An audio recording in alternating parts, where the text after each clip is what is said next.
السلام علیکم سامعین، 26 سفر المظفر ہے، 24 ستمبر ہے۔ خبر کا عنوان ہے پاپولر فرنٹ آف انڈیا پر اب تک کیا الزام لگ چکے ہیں۔ جن سرکاری ایجنسیوں نے فرنٹ کے کارکنوں کو اور عہدیداروں کو گرفتار کیا ہے، انہوں نے اب تک کیا الزامات لگائے ہیں، ان کی تفصیل آپ سنیں۔ نیشنل انویسٹیگیشن ایجنسی NIA نے دعویٰ کیا ہے کہ پاپولر فرنٹ آف انڈیا یعنی PFI کے دفتر اور لیڈروں پر ملک بھر میں مارے گئے چھاپوں میں بہت سی قابل اعتراض چیزیں ملی ہیں۔ ایجنسی کا دعویٰ ہے کہ اس میں ایک خاص سماج کے بڑے لیڈروں کو نشانہ بنانے کے لیے بہت سی چیزیں اکٹھی کی گئی ہیں۔ خبر دینے والی ایجنسی PTI کے مطابق NIA کی خاص عدالت میں پیش کی گئی ریمانڈ رپورٹ میں اس معاملے سے متعلق 10 لوگوں کا ریمانڈ مانگا گیا ہے۔ جانچ ایجنسی کی جانب سے درج کیے گئے مقدمے کے مطابق بنیاد پرست تنظیم نے نوجوانوں کو شدت پسند تنظیم لشکر طیبہ اور اسلامک اسٹیٹ ISIS میں شامل ہونے کے لیے اکسایا ہے۔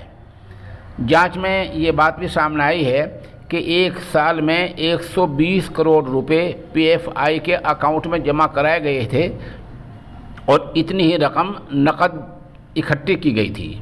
ادھر وزیر اعظم کی جو پٹنہ ریلی ہوئی تھی وہ بھی PFI کے نشانے پر تھی۔ اس کے لیے تنظیم نے بینر اور پوسٹر تیار کرائے تھے، وہاں ماحول خراب کرنے کا پورا پروگرام تھا۔ 22 ستمبر کو پیش کی گئی رپورٹ میں دعویٰ کیا گیا تھا کہ تنظیم نے پرتشدد جہاد اور انتہا پسندانہ سرگرمیوں کے ذریعے ہندوستان میں اسلامی حکومت نافذ کرنے کی سازش کی۔ رپورٹ میں کہا گیا کہ PFI نے سماج کے ایک طبقے کے لیے حکومت کی پالیسیوں کی غلط تشریح کی اور انہیں ہندوستان کے خلاف بھڑکانے کی کوشش کی، جس سے ملک اور حکومت کے تئیں ان کی نفرت میں اضافہ ہو۔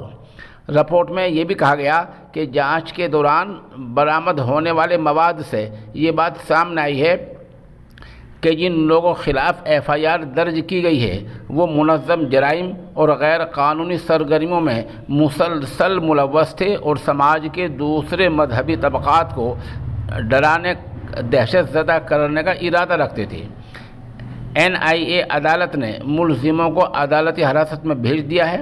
بتا دیں کہ چھاپوں کے دوران NIA نے کیرل سے 22، مہاراشٹر اور کرناٹک سے 20، تمل ناڈو سے 10، آسام سے 9، اتر پردیش سے 8، آندھرا پردیش سے 5، مدھیہ پردیش سے 4، پڈوچیری اور دہلی سے 3 لوگوں کو گرفتار کیا تھا اور راجستھان سے بھی 2 لوگوں کو گرفتار کیا تھا۔ بہرحال یہ وہ الزامات ہیں جو جانچ ایجنسیوں نے لگائے ہیں۔ الزامات صحیح ہیں یا غلط ہے، اس کا فیصلہ عدالت میں ہوگا۔